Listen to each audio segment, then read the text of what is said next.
यमुना जी जो हैं, इनको साक्षात ठाकुर जी के स्वरूप में ही पूजो जाए। पुष्टि मार्ग में तो आप श्री यमुना जी के चित्र कभी भी देखेंगे तो श्री यमुना जी ठाकुर जी की तरह मुकुट पहनती हैं, ठाकुर जी की तरह ही श्रृंगार करती हैं, ठाकुर जी की तरह ही सब यमुना जी का भाव होता है। उसके पीछे एक कथा तो मैंने कई बार सुनाई है कथाओं में कि श्री यमुना जी जो हैं वो ठाकुर जी के रूप में क्यों रहती हैं।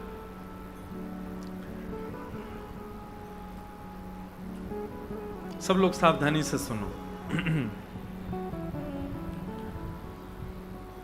ठाकुर जी ने किशोरी जी को मान दियो। विस्तार में वो लीला नहीं सुनाऊंगा, पर सूक्ष्म में कहूं, किशोरी जी को मान दियो ठाकुर जी ने, मान करके बैठ गए। 3 दिना तक मान तोड़ो नहीं।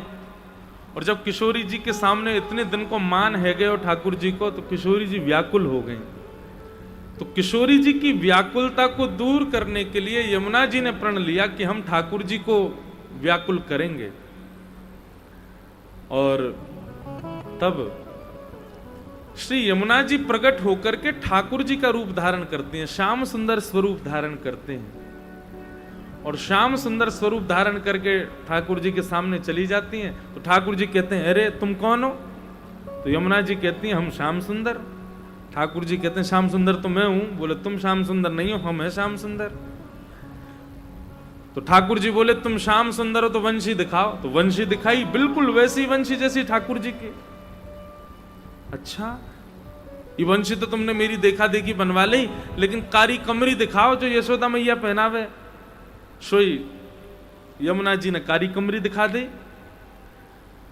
बोले, मेरी मैया कान के पीछे कालो काजल लगावे, तुम दिखाओ। तो यमुना जी ने वो भी दिखा दी। बोले, लो। अब यमुना जी बोली, तुमने जितनी बात पूछी मैंने सब बता दी, मैं तुमसे पूछ रही हूं, तुम बताओ।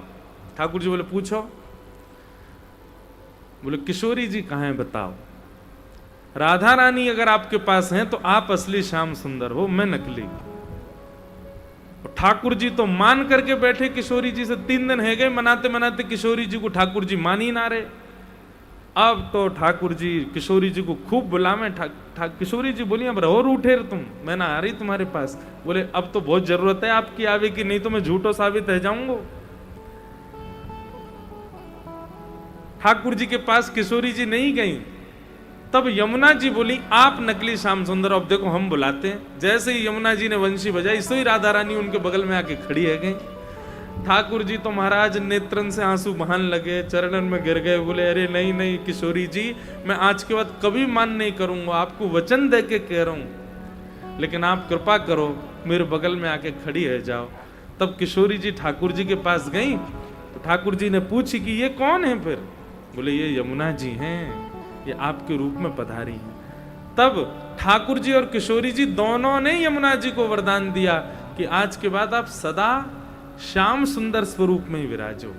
इसीलिए हमारे यहाँ जय जयकार बोलते हैं, श्याम सुंदर श्री यमुने महारानी। एक लीला और बड़ी सुंदर याद आ रही है कि एक बार ठाकुर जी और किशोरी जी दोनों किलोल कर रहे।